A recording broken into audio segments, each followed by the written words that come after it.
Hey, what's up guys? This is DJ Gunner 258 giving you a quick little review of the United Cutlery boot knife.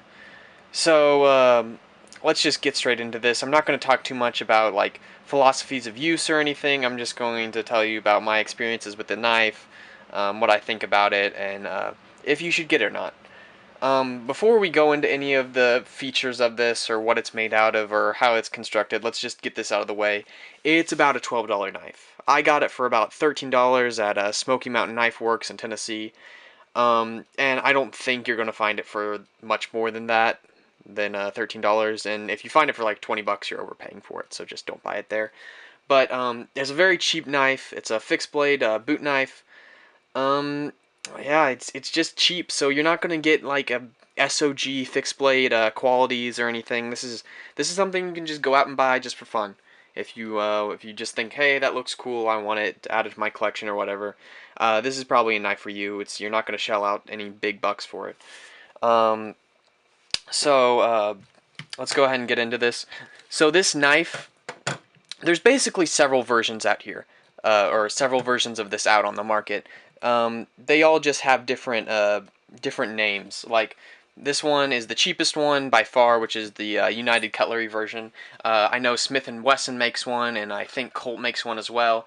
Anyway, they're pretty much the same blade, except the Colt and Smith and Wesson ones have a nicer handle. This one's more of a plastic handle with it's slightly rubberized, but the other ones are like almost completely rubberized handles.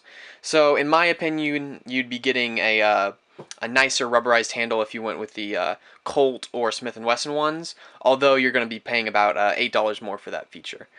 Um, let's go. Okay, so we're already talking about the handle. Let's talk about this little eyelet you have here. It's a little eyelet for like lanyards type things. It's there. Not much more to talk about than that. The blade profile, it's like a toothpick design. Um, Good time to come across this and tell you guys, this is a double-sided knife. It has two edges, one on each side.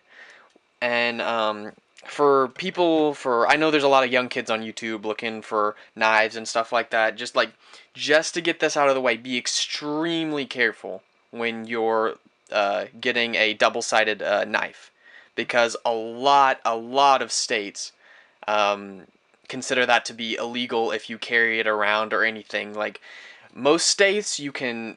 It's my understanding that in most states you can buy one and keep it in your house as a collection, but like not take it out anywhere unless you have a concealed carry license.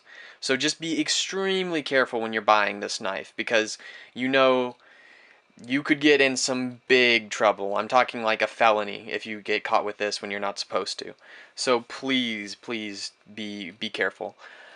So saying that, it's a double-sided knife, so you have two edges. The blade's made out of Aussite steel. Let me see if you can, maybe not. Anyway, it says combat toothpick Aussite stainless steel on the blade. If you can't read that, I need to improve my lighting setup. But so I'm not a knives guy, more of a guns guy. So Aussite steel, I've heard the name before. Is it good? Is it bad? I think it's decent, but I don't know, to be honest. So I'm just going to play the ignorance card there. So Aussite steel blade. It has a blood groove, which is a groove that runs down the middle. Here, let me see. There you can see it. There's the blood groove right there, and that's supposed to make it for. They were mainly useful on medieval swords. Uh, no real practicality with this small knife here, but what the blood groove used to do is it made it so when back in the medieval days when someone stabbed someone with a sword, they could actually pull it out of their body, because usually when you stab someone without a blood groove, it would like create a vacuum or something, and you couldn't pull it out. I don't know. Anyway, it's basically just aesthetic on this little knife. So you got that. Let's see what else to talk about. The knife. I don't know if it's full tang. I don't know how far down the tang runs. Um, could this be used in a defensive role? Probably. Probably. You'd be fine.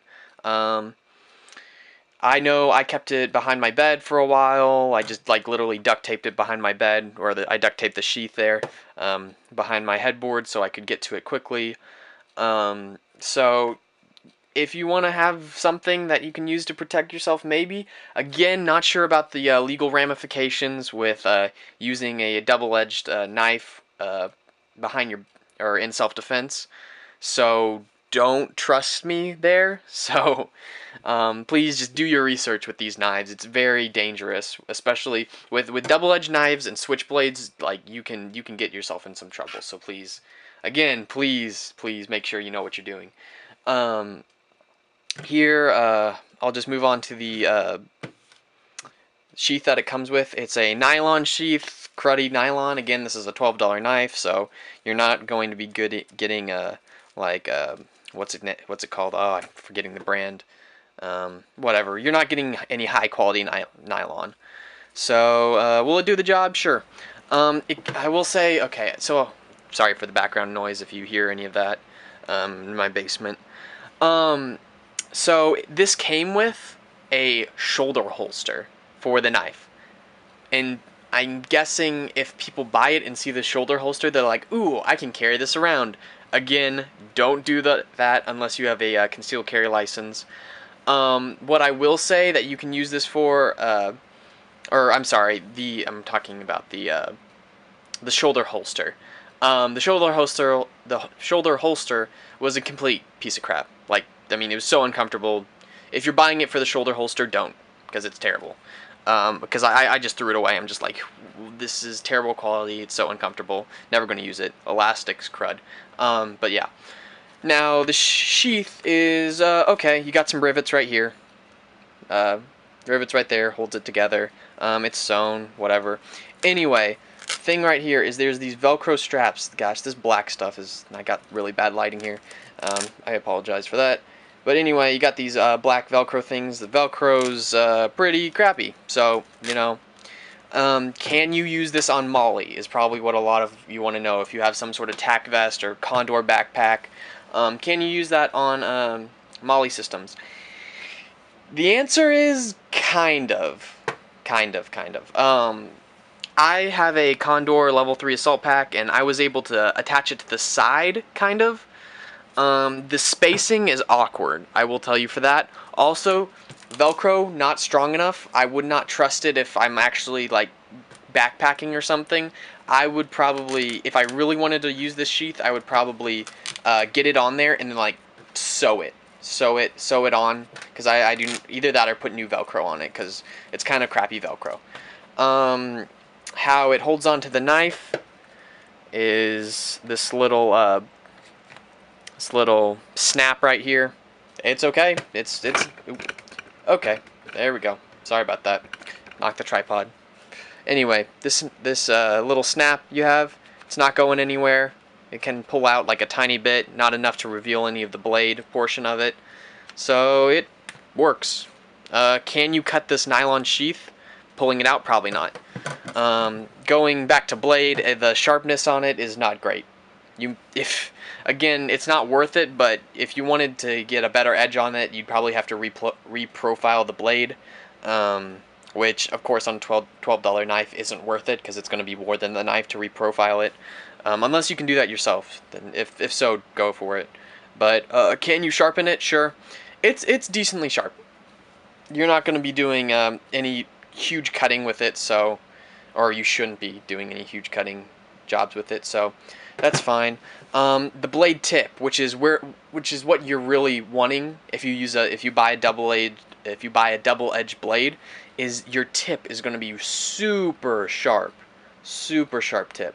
So it's very pokey, and definitely some nice piercing power. Anyway, I'm just going to cut this video off right here, because nothing more I can really say about this knife. Yes, no, buy. Should you buy it? Yes, no. Sure. If you just want something cool looking to add to your collection, sure. Are you going to use it as a utility knife? Probably not. Please don't. Just so many more better options for maybe like $20 more. Anyway, that's it. I'll see you guys later.